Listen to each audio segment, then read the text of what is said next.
Welcome everybody to Service Drive Revolution and your Friday drive-by.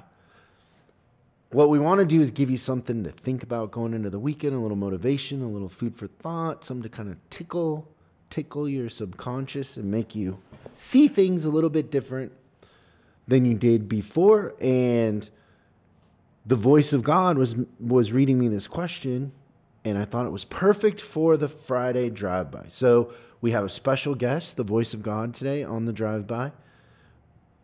Voice of God, could you read the question?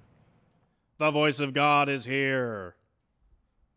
On a Friday, this one comes from Jay on YouTube. That's Hey in Spanish.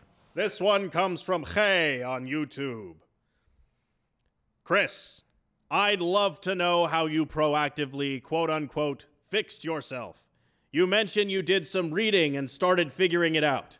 I struggle with being a servant leader while at the same time maximizing my effectiveness. I get it. It's on me, and I own it. I work to be more effective in everything I do and understand it's a process. Aside from reading more, suggestions are welcome on what to read, what disciplines did you embrace to get you over that behavioral hump? Thank you. It's a great question. I've been working on leadership training for our on-demand platform, and I kind of came to a weird place where the funny thing about leadership training is a lot of people do like these, what I'll call like Hallmark card ideas for leadership training, like, the law of the lid, or things like it's lonely at the top and that sort of stuff. But what I find with leaders, and actually, Jay, if you look, I started to answer this on YouTube and I sent you a response because I saw the question when it came in, and it inspired me just because the thing that I took away, which I find is maybe the most important ingredient in what you're asking, how do you fix yourself, is that I felt like you had a very internal locus of control, which means that you're owning it, right? So you're asking the question from a point of view of how can I fix myself? Not, a lot of people will say something like, well, how do you not hire dumb people? Or, that sort of thing, where you're saying like, how do I own it? How do I fix myself in order to do it? Which I, really love, because that's the key ingredient to this journey is you won't get anywhere until you start owning it, until you own 100% of the outcome.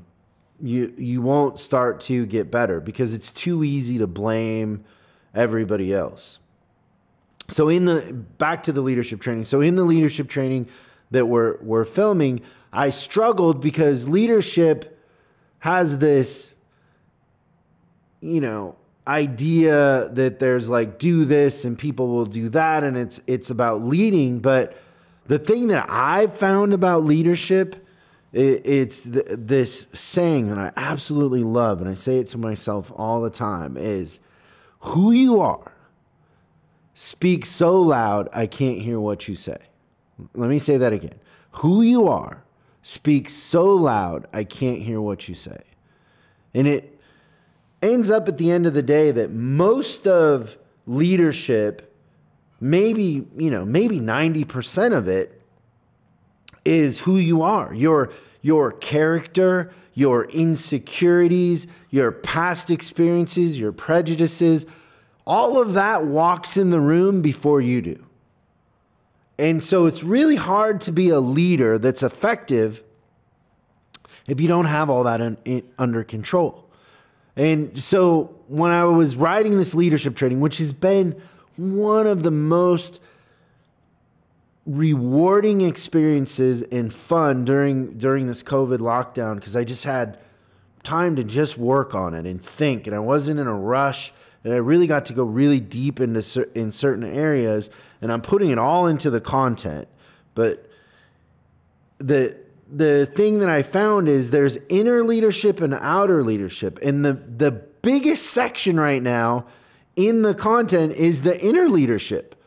Because if you don't fix who you are, people aren't going to follow you. If you walk in and you have all these insecurities and you're winging it, or you're BSing people, or you're faking it until you make it, people aren't going to follow you.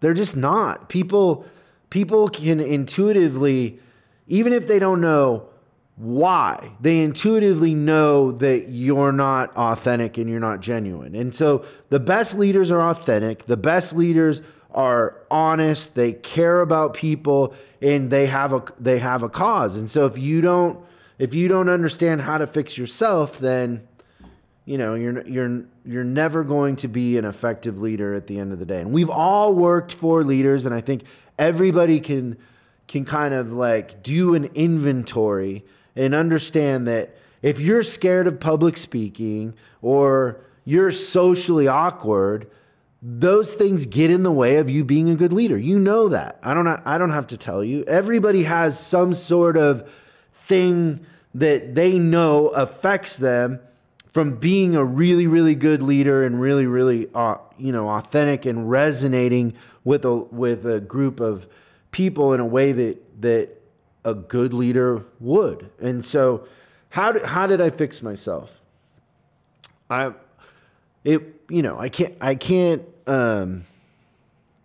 can't put into words all of this in a drive-by.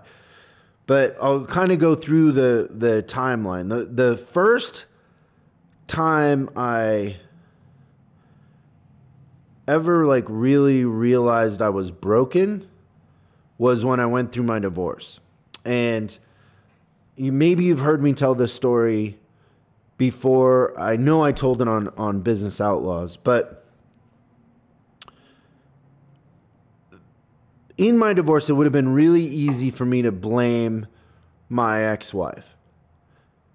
She did certain things that if I tell you cheated or whatever, everybody would say, and even when I tell the story the way I'm telling it now, even after, people will go, no, that she was wrong.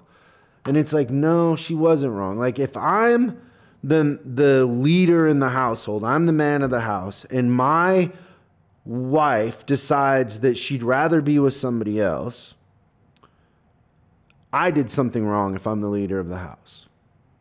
And so most people can't put their head around that. But when I decided to own the responsibility for my divorce, and it took me a little while, I came up with a whole page of things that I did wrong.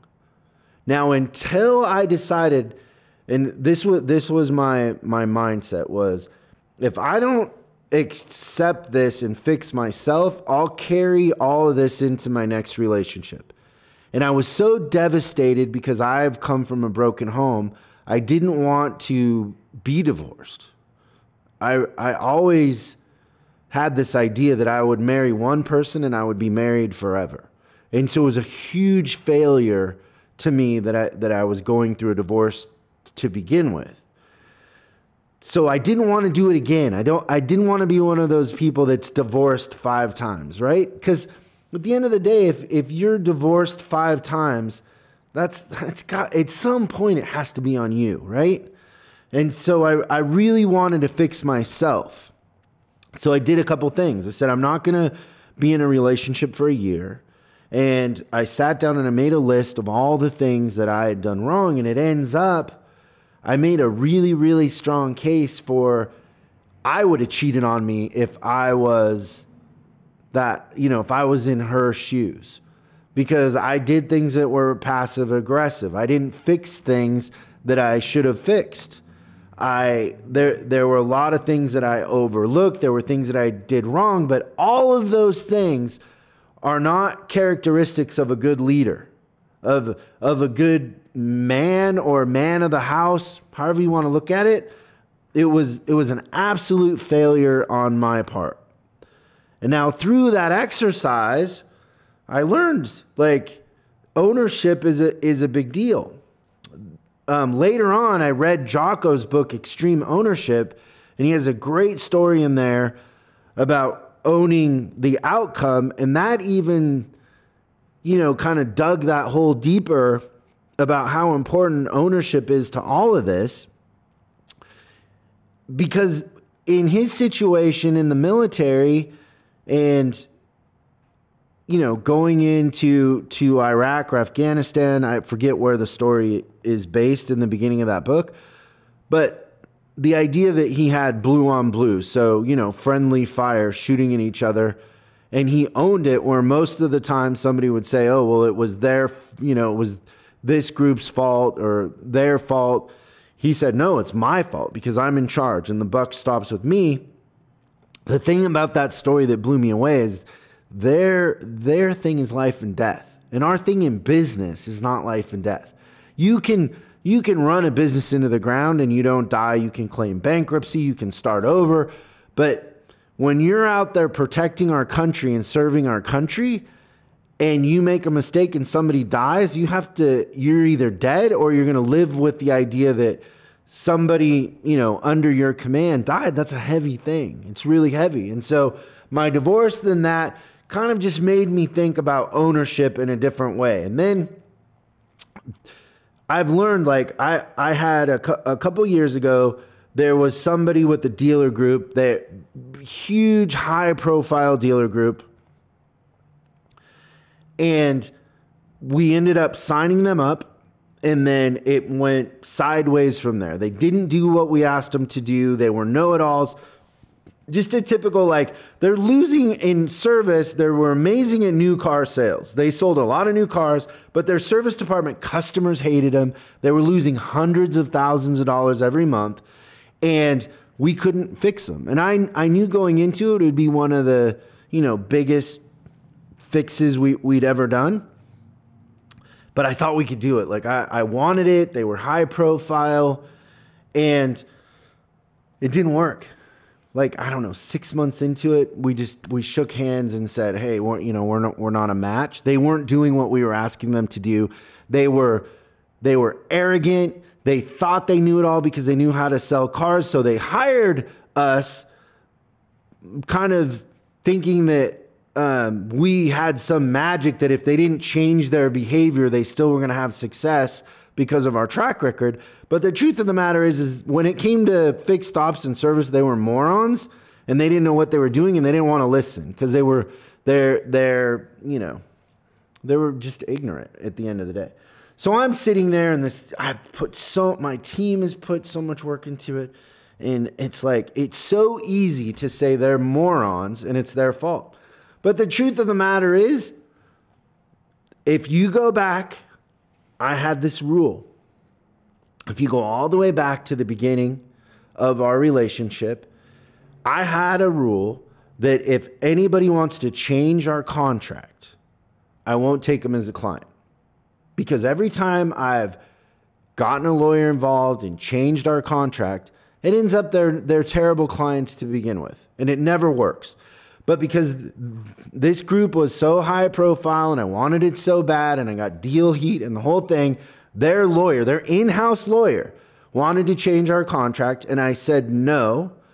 And they came back and I said, okay, well, this means we can't do business together.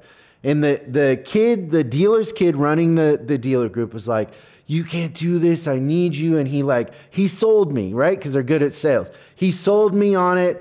I made a little compromise on the contract. And then, we went to work and it didn't work. And so at the end of the day, I can sit here and say, they're morons. They don't know what they're doing. But they told me who they were. I knew exactly who they were back when we signed the contract, but I got greedy. And that's the power of owning it is if you, any failure, if you go all the way back, you're going to figure out where you took the wrong turn if you own it. But if you don't own it and everything else is always everybody else's fault, you're going to keep just being that battered wife or getting divorced every time you go into a relationship or failing over and over again. So the first step in a long-winded answer to your question was ownership. I had to own everything was my responsibility. Even the things that aren't my responsibility were my responsibility. I had to own 100% of the outcome. And so if I let somebody into a scenario, whatever it is, it's my fault, even if I didn't see it coming. I'm going to own that, and I'm going to learn for next time. If a client didn't work out, I could go all the way back in the process and why did I let this client into our family? They weren't a fit for our family. What mistake did I make that I let them in? Or where did we make a mistake along the way, right? So that becomes very, very, very powerful when you absorb ownership at that level. Then the next thing that I figured out, and this is the one that is even harder, but you can't address this one until you own everything 100%, is you got to love yourself. I didn't love myself. And I don't know, there wasn't a book that I read, I think in conversations with one of my closest friends, Big Mike, who I do the Business Outlaws podcast with, we'd had conversations. He has some really unique views. He's a really smart guy and has been through a lot just like I have. And I didn't love myself. I worked myself to death.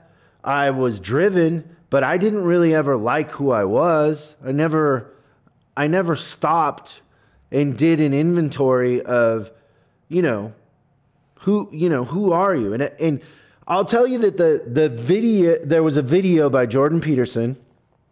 It's the one where he does lectures on the Bible, and it's called I think Noah and the Flood. He's wearing a checkered tie in it, but there's two Noah videos there in the Bible one, but it's like Noah in the flood, and he's wearing a checkered tie. And if you go 45 minutes into that video, if you're watching this on YouTube, we'll put a link in here. But if you go about 45 minutes in and you start watching it, go 40 minutes in and start watching it, because I think at 45 is where the hammer drops.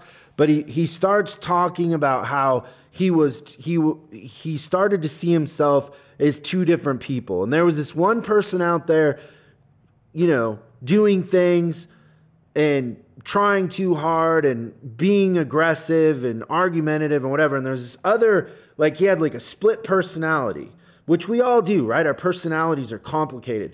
But this one up here, the other one was looking down on that one and going, that's not who you are. That's not real. That's not true. And when I was watching that, I thought he said, so I had to choose which one to be. And I thought he would say he got rid of the critic. And he says, and then he goes, so I decided to go with the critic. And I was like, what? Well, you decided to go with what do you, and he goes, and I, what I learned was I had to stop saying things that made me weak. And I remember I was in a dump hotel in Florida. It was 11 o'clock at night. I'm laying in bed. I can't sleep because I'd just flown in from the West Coast. I'm watching it on my iPad in bed. And I maybe watched that 50 times because it resonated with me so much because, I was two people, but I hated this person. I hated that person, and I was the critic.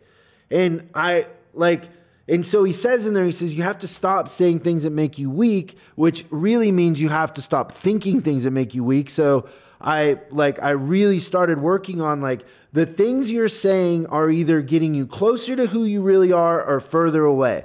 Stop trying to please people and be yourself. Be authentic. Maybe, a lot of times, I have this crazy skill set and this crazy view that the boys and I were talking about earlier, because I joke that I'm a licensed interrogator.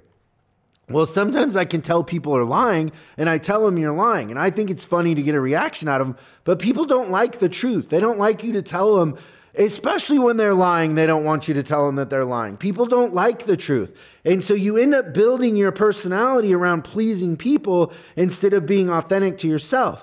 Now, there's choices there. You don't have to tell them that they're lying. You can just keep it to yourself, but you don't have to try to please them. You don't have to let them, control the narrative, because what happens is if you're just trying to please people and you're not being authentic, you don't like yourself. And so, you know, the thing from that and talking to Big Mike and all that is you got ownership, and then like, I need to learn to love myself. I need to treat myself like somebody I actually like.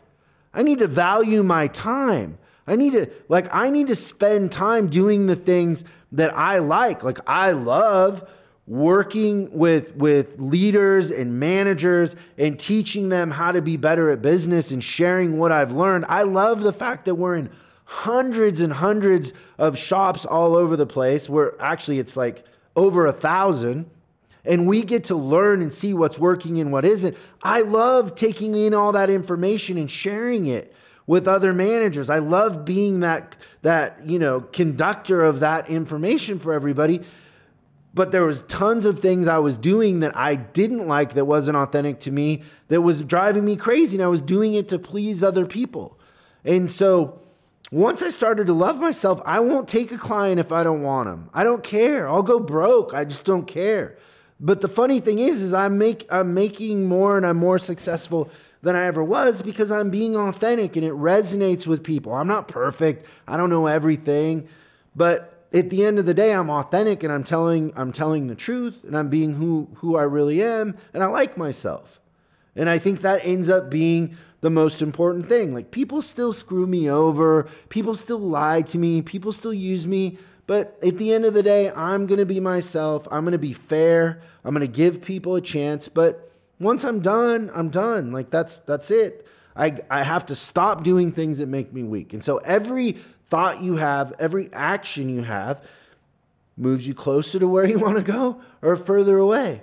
And you like yourself more when you're authentic to who you are, and you like yourself less. You even start to hate yourself if you're spending most of your time thinking about things, doing things that aren't really genuine to who you are. That's it. And so those two things at the end of the day, I think, were my biggest breakthroughs as far as just being a functioning human that came from, a broken home, raised by a single mom, grew up a missionary's kid in Mexico. Like, religion had let me down, people had let me down, life had let me down. Like, it's all on me. Like, now I have a completely different outlook on things. It's mine to go get, because I'm owning it. I'm in charge of my own destiny. I have an internal locus of control, and I like myself. And once those two things happen, everything else kind of gets easier. And I don't know if they could happen the other way. I don't know if you could learn how to love yourself before ownership. To me, it seems like ownership has to come first, because you would make excuses on loving yourself and you would keep lying to yourself. That math makes sense to me, but I don't know. I've never talked to, somebody like Jordan Peterson or Dr. Pratt about it. But that's how I fix myself. I would say, as far as books go, Maps of Meaning by Jordan Peterson is a great book. His book 12 Rules for Life would be great.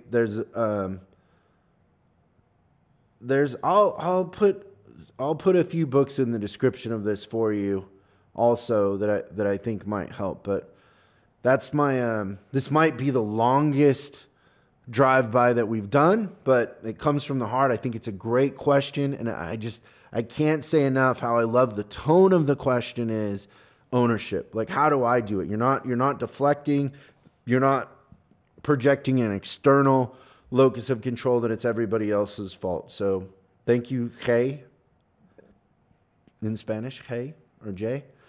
And now, after all that, I want you to do me a favor and check out this preview from next week's big show, Service Drive Revolution. Next week on Service Drive Revolution. Jeremy is on vacation. He doesn't care about us. He doesn't love us.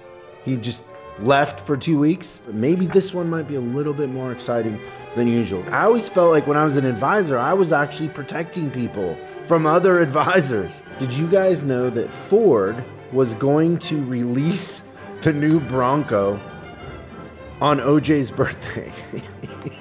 The questions today are really, really good. God smiles upon these questions. The voice of God. Thank you, voice. I'm kind of envious of your voice, honestly. It seems like management could care less. Do personality profiles work? My experience with these personality tests is they're a lot like horoscopes. Out of 100 people, you're last place in this and that. I mean, it's brutal.